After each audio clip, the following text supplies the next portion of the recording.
Однажды в городе Дружбы исчезла птица счастья, и все вокруг пошло кувырком.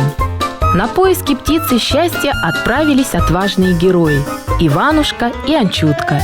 Через какие сложности им пришлось пройти, какие трудности преодолеть на пути к своей цели, вы узнаете, побывав на театрализованном представлении по мотивам сказок народов Тарского Прииртышья «Птица счастья». Ждем вас 30 октября в 14:00 в культурно-досуговом центре «Север». Цена билета 100 рублей.